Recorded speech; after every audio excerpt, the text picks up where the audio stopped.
Okay, so getting ready to move on. A couple of heavy days of hiking ahead of us.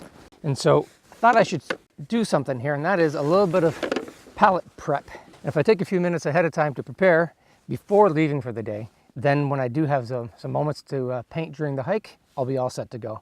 So first I got to clean this thing off because it's a mess from the last painting session.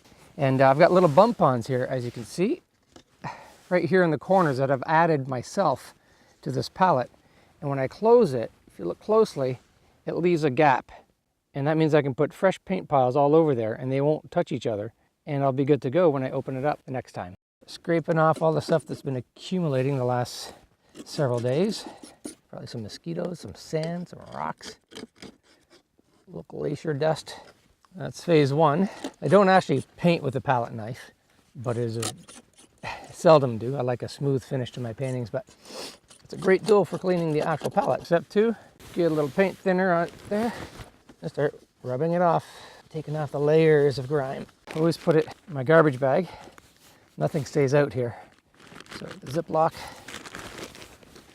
try to leave no trace. And my paper towels, pretty obvious I guess, but Ziploc bags as well. I like the half roll sheets that you can buy. They're only about that wide by that long right off the sheet. That way you can take them off the roll, pre-fold them, and I put about 15 in a bag and Ziploc them, and I have 2 or 3 of these bags with me on any trip. My final pass will be with some nice clean mineral spirits.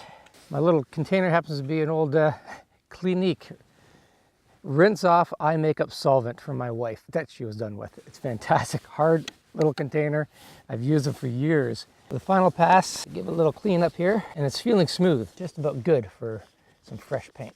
The last step of cleaning is to actually clean my old paint thinner, which is getting pretty messy by now. This guy here is fantastic. It's got a little spacer in it that allows you to clean your brushes and let the dirty stuff accumulate below. All this grungy stuff, I'm just going to pour it right into the bag, and all that paper towel is going to absorb it. Of course, it's a grungy in there at this point, so pouring in some nice, fresh, clean mineral spirits. There we go. And all set. For the final step, adding the paints to my palette. So I've got my Mary Puro oil paints, starting with a titanium white. I'll often put a couple globs down because it gets dirty fastest. Moving on to a Naples Yellow. Now in the studio I tend to use a lot of different colors. I'll have up to 27 on my palette. But out here I've kind of just hand-picked the colors I think will do me, especially knowing the environment, but also giving me all the options I need to be able to mix.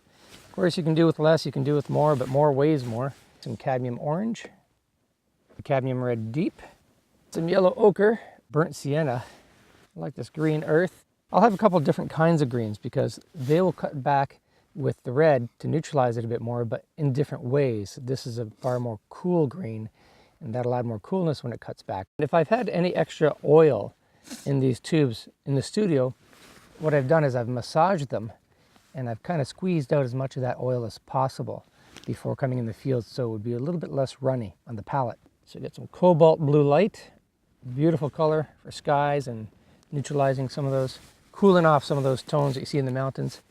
Ultramarine deep, Prussian blue, umber, okay, then some earth tones, raw umber, some burnt umber, which when mixed with the Prussian blue can really richen things up. Finally, a carbon black, which is a dark, dark black, which I really like.